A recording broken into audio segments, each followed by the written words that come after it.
Hey guys, my name is Dimitri Lepresti. Today I'm going to be talking to you about social exclusion and addiction.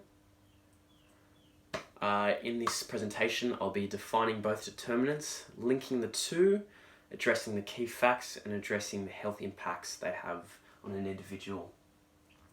So, what is social exclusion? As Wilkinson and Marmot state, it is the isolation or removal of an individual from a community resulting from things such as racism, poverty, unemployment, and addiction, which is our chosen determinant. What is addiction? Again, Wilkinson and Marmot state that it is the abuse of a certain substance or behaviours as a result of the breakdown of an individual's life. How do the two link together? Unfortunately, quite well. Those suffering from social exclusion tend to delve into solitary behaviours and have a lowered sense of self. That often leads to cases of depression, anxiety, and so forth, which then again rolls on to addictive behaviours such as alcohol and drug abuse, smoking, etc. Also important to note that it can work both ways. Those who start off with addiction, again due to the solitary nature of addictive behaviours, tend to exclude themselves from social settings, then falling into, social exclusion.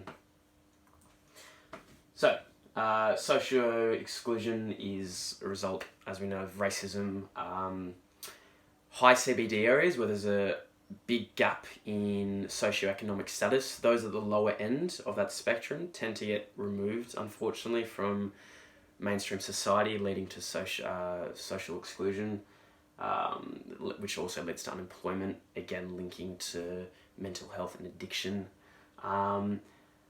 People over the age of 15 make up 22% of those who suffer from social exclusion, with 6.5% suffering from heavy social exclusion.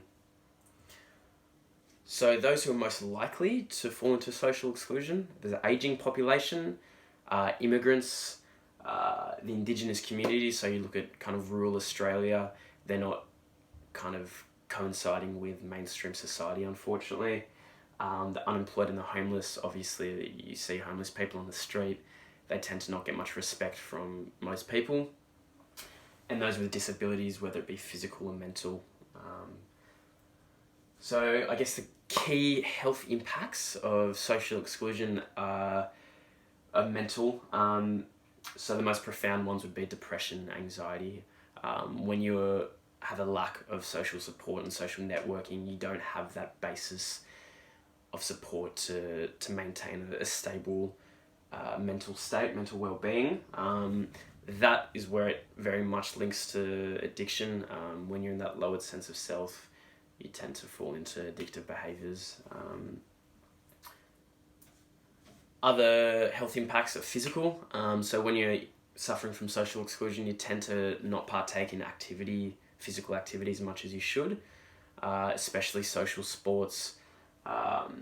Those from social exclusion tend to have lower incomes, restricting their access to adequate healthcare and jobs and just general resources.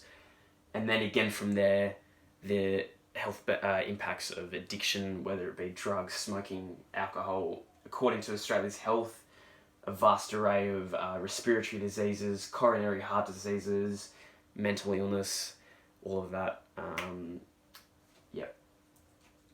So to sum it up, social exclusion is very prominent. It kind of varies from area to area, but it often does lead into forms of addiction just through to the solitary confinement of, being isolated and having addictions. Again, it does work both ways. Addiction can lead into social exclusion just through the isolation you put yourself through when you're partaking in addictive behaviours. Thank you very much.